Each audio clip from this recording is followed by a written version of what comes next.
Thank you very much. In the interest of your time, I'm just going to do a very high-level overview, but welcome any questions for detail that you may wish to have. The President signed the Workforce Innovation and Opportunity Act on July 22nd, 2014, and thereby amending the Rehabilitation Act, which significantly made changes to the VR services that we provide. Three key provisions of the Workforce Innovation Opportunity Act, or WIOA, that I'll discuss. I'll actually just limit it to two of the three: competitive integrated employment, or CIE, and the federal reporting on new performance measures and related data. CIE is emphasized throughout the Act and refers to, the C refers to competitive, meaning that individuals receive at least a federal subminimum wage. And the I refers to integrated, meaning that they have to be in a work setting where they have the same amount of interaction and the same access to benefits as people who do not have disabilities. And while the law still allows employers to pay subminimum wage under the Fair Labor and Standards Act, there are many conditions added by the WIOA to businesses in order for them to continue to provide subminimum wage. In furtherance of CIE and encouragement to individuals who are receiving subminimum wage, the department must provide new services. There are services before an individual who is age 24 or younger may even become employed, or before an employer can use their 14C certificate and pay them subminimum wage, and that requires applying for and being found either not eligible or eligible with a lot of other conditions and training through the Department of Rehabilitation. And for those who are 25 and older, they must receive semi-annual or annual, depending on how long they've held the job, counseling and referral services from the department. And while in the past it was sufficient to just provide a letter and provide some outreach to people who are already working in subminimum wage, that's not enough any longer. We have to provide one-on-one counseling in a method that will communicate best with the individual based on their limitations. The Department of Labor estimates that there currently may be as many as 22,000 people receiving subminimum wage in California.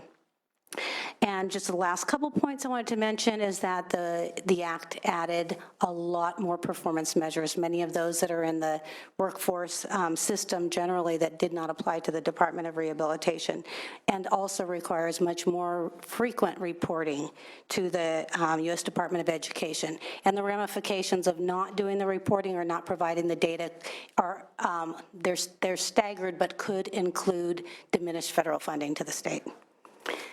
Thank you. If you have any questions, please let me know. And at the committee's pleasure, I can move into the items if you like. Before we do that, I just want to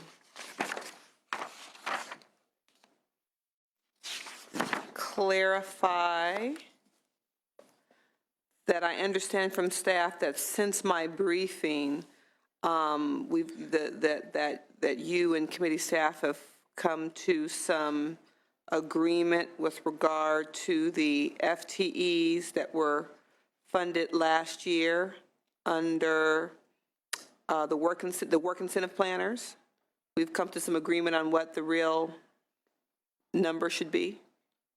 Yes, thank you. And I believe the agenda does a really good job of describing that agreement that you're you're referring to. Thank you. So we're clear that it's 31 versus the 62. Correct. Excellent.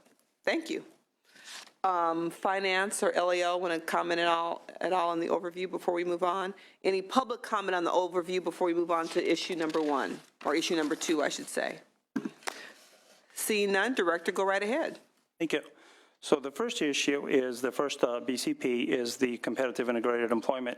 And what we're asking for is for 11 positions that redirects $1.5 million from our supported employment placements that are not in competitive settings, which we're no longer allowed to do. And the purpose of this is to, under the mandates of the Workforce and Innovation Opportunity Act that Kelly described, we need to provide counseling and referral and other services to those individuals who are on a subminimum wage setting for the purposes of getting them into the competitive integrated settings and employment. And it allows, of course, the individuals to achieve more independence and equality as well as be integrated. And part of that is going to be through those services that are provided, which include career counseling, information and referral, and then the services, any other services that are associated with that so that they can move into those competitive integrated settings. And these requirements, as long as individuals are in the sub-minimum wage settings, there's an ongoing requirement that they receive. Initially, it's twice a year, and then following that, it's every year that they're required to receive those services. And then, of course, this team will also provide assistance, technical assistance and training to the employer on moving those individuals into the competitive integrated setting. LAO? Yes, good afternoon, Madam Chair. Mark Newton, LAO. Our office has reviewed this budget change proposal. We find that the workload appears justified and thus raise no concerns with the proposal. Excellent, thank you. Finance? Any public comment? Seeing none, we're going to move on. We'll hold that item open per the staff's recommendation. We'll proceed on to issue 4, the resources for federal grant and RSA 911 reporting budget change proposal. Yeah, thank you. I'm going to ask our Assistant Admin Deputy, Tina, to speak to that, please. Thank you. Good afternoon. The department is requesting 5 permanent positions through redirection of $653,000 in existing federal funds previously used for consulting services. And the request is due to increased workload required by the U.S. Department of Education and Rehabilitation Services Administration, and as a result of the Workforce Innovation Opportunity Act. The increased workload is needed for accounting, budgeting, information technology and data, also federal reporting and oversight, and also to track the 15% mandated reserve for pre-employment transition services required under the Workforce Innovation Opportunity Act. It also is is a result of the increased data reporting between the what we call the RSA 911 federal data reporting and the new performance reporting. We have an additional 152 new data sets, and we're also on our 911 reporting going from an annual reporting to a quarterly reporting. And also, we used to report on closed cases, which was around 13,000. Now we're going on to the quarterly reporting for around 70,000, 75,000 cases. So, and part of our efforts is we need to conduct a data validation process before we can submit that data to RSA. So thank you. I'm clear now what the funding and these new positions will support. Can you touch on what programs or what will be impacted by the redirection of these funds? The redirected funds are actually coming from consulting services that we're no longer utilizing. Got it. Okay, that seems simple. LAO? Yes, Madam Chair, our review finds that the workload is justified and would recommend approval of this proposal. Thank you so much, Finance. Any public comment on this budget change proposal? Seeing none, we'll hold that item open. Issue 5, the traumatic brain injury supplemental funding. Thank you, Madam Chair. The agenda does a good job, just like it did with the other topics, and the overview does a really good job of describing this issue. What we're requesting is $360,000 one-time augmentation to stabilize the funding for the existing grants for the period of the grants that end in 17-18. And this adding this one-time funding ensures that TBA survivors will continue to receive the services, that they continue to live in their community of choice, and absent the services, these individuals are at risk of incarceration, institutionalization, and hospitalization. The funding, of course, we continue to work to find other opportunities to support the traumatic brain injury program, and we continue to engage our community and our State Department partners on other funding alternatives for this population. Thank you. Thank you. LAO. Yes, Madam Chair. As your agenda correctly indicates, we have no concerns with the approval of the administration's proposal at this time. But that said, we would note that the proposed solution is really one-time in nature and doesn't address sort of an underlying issue. The underlying issue being that the insolvency of various state funds that currently receive revenues from criminal penalties and fees. It's a very unstable source, very fluctuating, as your agenda notes. Our office just recently released a report on this issue, looking at sort of all the state programs that receive this funding. And a recommendation to the legislature is to consider a longer-term solution to this budget problem. Otherwise, the legislature will be faced with this issue next budget and the following budgets. And our key recommendation for the legislature was to deposit criminal fines and penalties, fees into the general fund, not into various special funds. And then the legislature sort of allocate that funding to programs that are legislative priorities and fund programs at the desired level of service, thus not having these programs sort of dependent on this fluctuating source of revenue. So would be happy to work with the legislature if it's interested in advancing that solution. It probably is a broader budget issue that would be appropriately handled in Budget Subcommittee number 5. Thank you. Fair enough. Before I open up finance, any comment? Before I open it up to public comment, Director Xavier, the questions on the agenda focus on alternatives for funding and whether or not the department has explored any, or are you pursuing any alternatives? Can you comment on that at all? Certainly. As the agenda describes, we engaged with our healthcare services in pursuit of a waiver, and unfortunately that did not turn out to be a usable alternative given the cost that it would generate from doing that. And as the agenda also accurately describes, we secured a $500,000 one-time augmentation in 14-15. Beyond that, we continue to engage both with our departments of healthcare as well as managed care to look for other opportunities there, and then with our strategy, with our communities to identify strategies to get people linked with services, even if they're not through our department, the same individuals, if those services exist in other departments. We are, of course, monitoring federal dollars for any opportunities that would be viable. We reviewed a considerable number of them. They just haven't proven fruitful to pursue to support this population. Okay. Thank you very much for that. And I know that my colleague in Sub 5 will continue the more structural conversation. Let's open it up for public comment. Public comment, 2 minutes, please. Thank you. My name is Anna Acton with Freed Center for Independent Living. We're one of the 7 traumatic brain injury program sites serving Nevada, Yuba Sutter, and with a partner in Butte and Shasta counties. I wanted to talk a little bit about the unique nature of TBI and service needs. The TBI sites are the best model for service coordination by providing services that do not otherwise exist in California. As well, TBI sites leverage the existing services that are available that individuals with TBI can benefit from.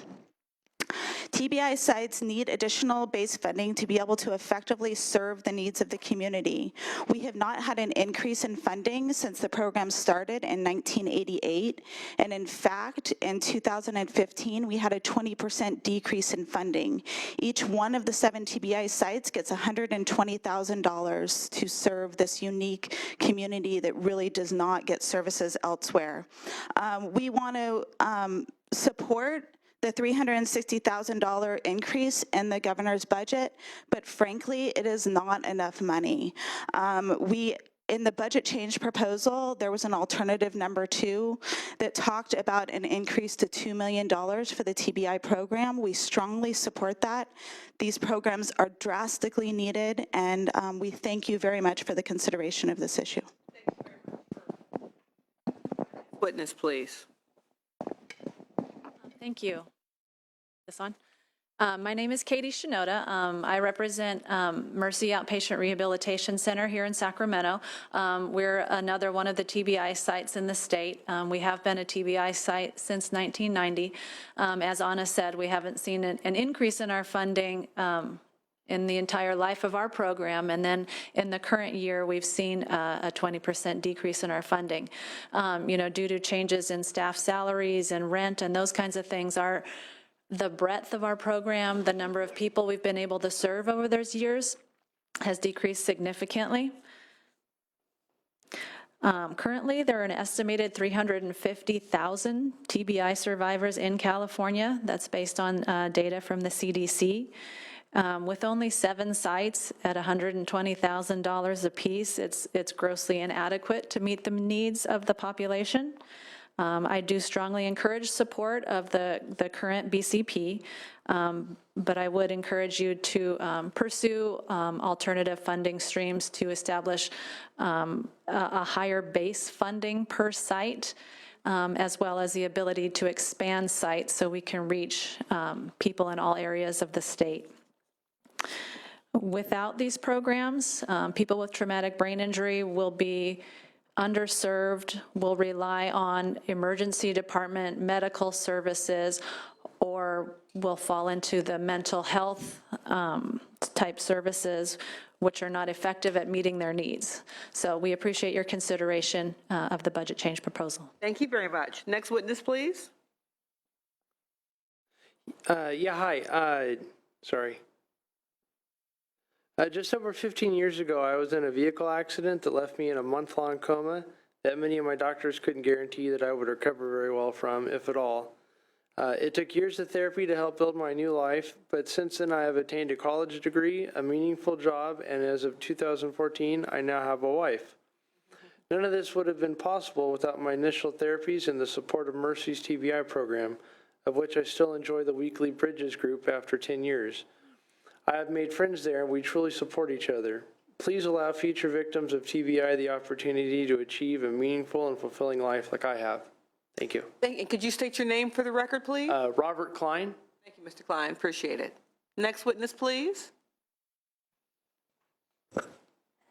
Hello, my name is Yvonne Lauscher, and I'm only going to ask for some modification in the 2-minute time limit because I'm a slow speech impediment. Granted. Okay, I was injured on August 5th, 2006. I didn't look before making a left-hand turn, and the guy who I collided with was speeding, so no fault was placed for money, liability, and medical bills. I died instantly, but was in a coma for 3 months, awoke only to have to relearn everything. I want to give a big thank you to Dodie Newman, the speech therapist for Mercy Outpatient Rehab Center, as well as Easter Seals, the recovery program I attended. Dodie taught me the acronym BOSS, which stands for Breathe, Open, Swallow, and Speak Slowly.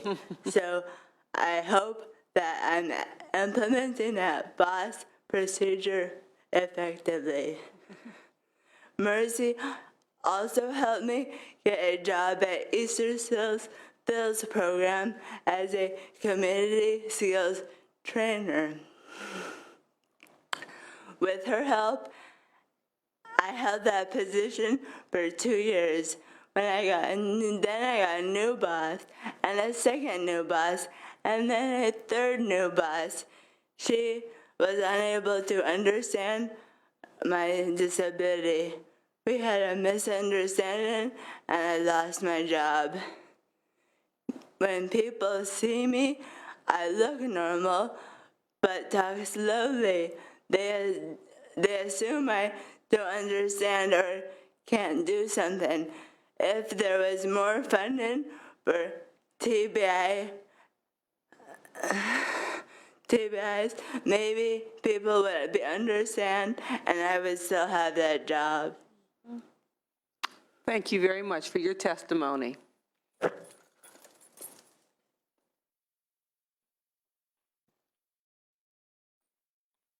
Good afternoon, everyone. My name is Winfred Elliott. I also participate at Mercy Outpatient here in Sacramento. I had a traumatic brain injury back in 2012. I was in the hospital for 8 months in Las Vegas. And when I heard about the program here, my people in Las Vegas transferred my file to Sacramento. Sacramento was where I have started really rehabbing and benefiting from. Dodie, where she just mentioned, she also participated with me with my therapy. Dr. Solomon, the neurologist, psychologist there, and also Katie Shinoda, who also has spoken earlier this afternoon. And I would like you guys to keep this funding with this program because traumatic brain injury survivors need help. I'm doing very well. I'm blessed to be doing very well because I wasn't expected to be living. And I am living and talking and walking very well, although I have a little limp from my injury, but that's besides the fact. So with that being said, could you guys continue with the funding? Thank you. Thank you very much for your testimony. Good afternoon. My name is Randy Lucas, and in February of 2007, I was in a motorcycle accident where I was run off the road, and I ended up with going through a metal garage door, the 4x4 post and all that stuff took out. Ended up in a coma for 3 weeks. I was in the hospital for about 4.5, almost 5 months. And I had 21 years in the laborers union at that time. And the doctors told me that I would never be able to go back to work, that I would never be able to live on my own again. Through Mercy Outpatient, Dodie Newman's help, Dr. Joel Solomon's help, and it was Linda Eaton at the time who was running the program, now Katie Shinoda. I was able to go back to work after only 8 months after my accident. I was able to get my last 4 pension credits, and I'm now able to retire. I'm retired, and I still attend the Bridges groups for just day-to-day problems that I have. And I would ask that you increase the funding to help out. You know, I'm in better shape than a lot of folks, a lot of the peers in that group, being that I already had 21 years in a union vested pension, and I only had 4 more pension years to go. And I was able to get through those 4 years and get my retirement. And I wouldn't have been able to do it without everybody's help. So thank you for your time. Thank you for yours. Next witness, please. Hello, I'm Dan Clark. I'm a retired vocational rehab counselor. I've lived in Sacramento for since 1977. But as a counselor, I've dealt with the TBI population. And I want to first congratulate DR for at least trying to get back the money that was taken away, the 20%, and install it. But I really am here to encourage you to look at option number 2 for the $2 million, because as they were saying earlier, that $150,000 was put in place over 20 years ago, 25 years ago. Inflation has gone up.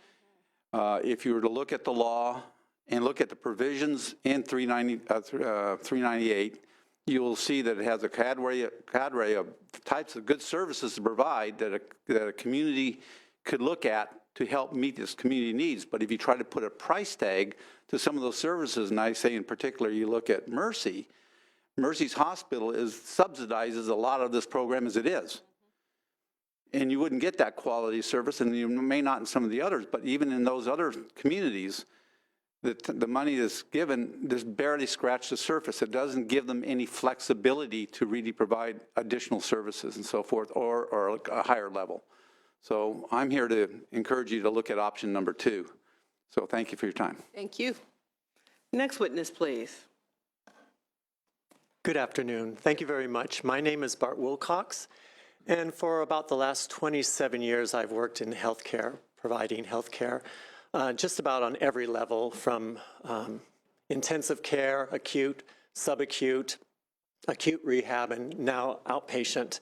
And I've had an affinity for traumatic brain injuries and stroke, and it's something that I really gravitate towards. I just wanted to address the fact of the value that these kinds of treatments really provide to our patient population. First of all, it is not a quick fix. It is something that takes a long time, and being on all those different levels of cares, I've seen the growth. And just even hearing the few testimonies here, I just count myself very privileged to work with this population and to help enrich their lives. And honestly, I feel the richer for being around them.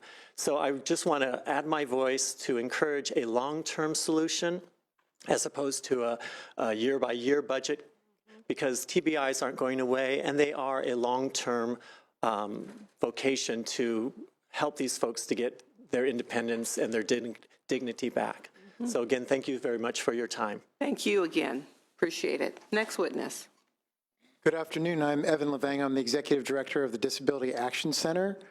We are the independent living center serving 8 northeastern counties with offices in Chico and Redding.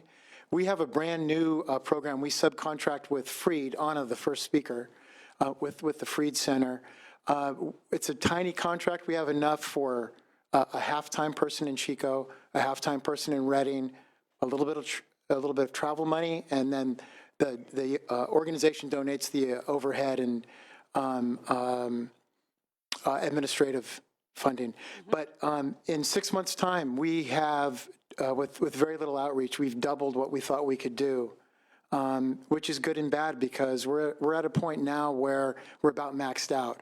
We're completely maxed out in Chico in terms of ability to take on new consumers, and we're getting very close in Redding. We're pulling back on our outreach because we just don't want to make promises we can't keep.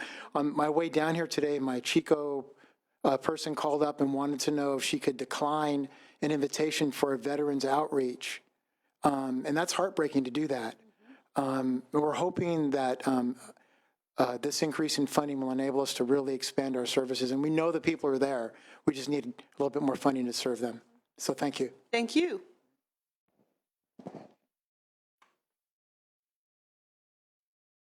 Can you hear me? Loud and clear. Okay. I'd like to thank the committee for allowing me to speak before you today. My name is John Short, a disabled veteran that sustained a traumatic brain injury while in service for the United States Coast Guard. On November 27, 1980, a shipmate and myself were given an order to perform a simple, common, and ordinary task that changed my life forever. On this miserable Seattle rainy day, we carried forth the command of transferring 350-pound tarp from the ship to the pier. As we were lifting the tarp, my partner tripped. Letting go, the mast fell on me, shoving me off the pier. Falling 30 feet head first, or landing head first, on a log that prevents the ship from surging against the pier. By God's grace, in a glancing blow, I woke up in the water with no air in my lungs, sinking 40 feet while unconscious, laden by a zipped-up foul weather jacket and work boots. Seeing no blood in the water and finding where up was, by a shining, glimmering spot through the murky abyss I was descending to. I started kicking with all my might, wanting to take a breath of air that was only water. My head pops to the surface. I missed the log. I'm still alive. My training worked.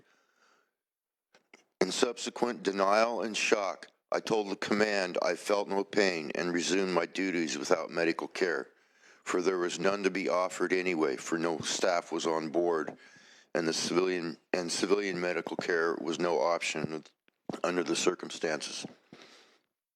This single instance changed my life. This single instance is why I stand before you in support of Freed, an instrument of healing and support they provide for people with disabilities. When diagnosed with an old traumatic brain injury 1 year ago, by the Veterans Administration, I became aware I was in need of more help than the VA was willing to provide. In desperation, I walked through the doors of the Freed organization in Grass Valley, seeking but not knowing a new window of hope was before me. The people of Freed opened their arms and hearts to me by offering their assistance in multiples of areas in gaining living independence as a person with a disability. Through interaction in Freed's TBI group, I am gaining new self-awareness in how my traumatic brain injury has affected me, giving renewed hope and inspiration to my life. As a veteran with a traumatic brain injury and incomplete spinal injury, the Veterans Administration is ill-equipped to provide adequate mental health services to those of us living within rural America. With limited income living in Grass Valley, I must travel to Mather or Reno on a weekly basis to receive mental health care necessary for my well-being. Free's TBI program is filling a void by providing a place where TBI survivors may gather in sharing of their daily struggles, giving them avenues of healing for participants to regain self-worth and renewed inspiration of acceptance in their TBI. Thank you. Thank you very much for your testimony.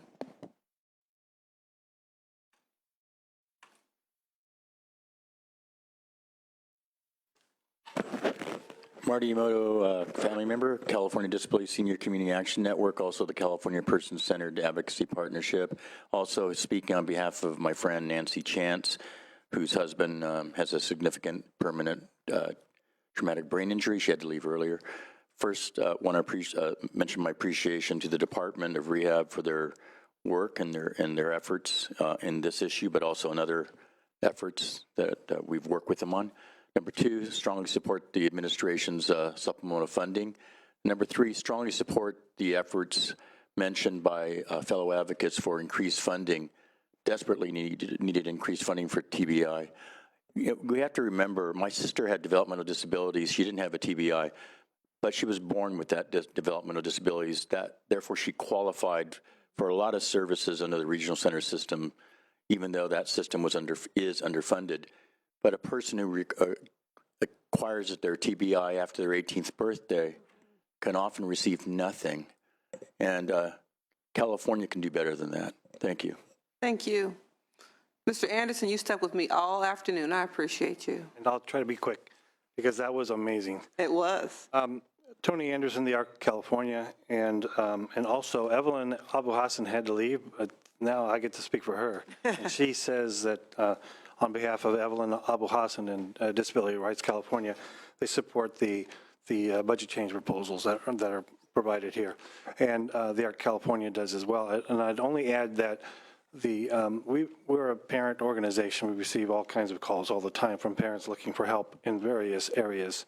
And the stories that the family caregivers tell, also in this area, when they have a son or daughter with a TBI, are heart-wrenching. And they're looking for the types of support services, the robust systems that are out there for some other groups, and it's very frustrating. So we really urge your support here. Thank you. Thank you very much. I'm sorry Senator Stone had to fly back to his district for an event, but this is an issue that he's been very public about and is near and dear to his heart in terms of impact on a family member. So with that, we will hold the item open.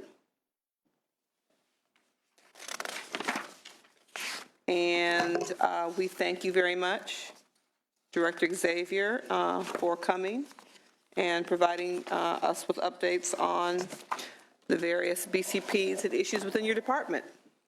Thank you for the opportunity to be here. Thank you. I appreciate it. Thank you very much, and Budget Sub 3 will stand adjourned.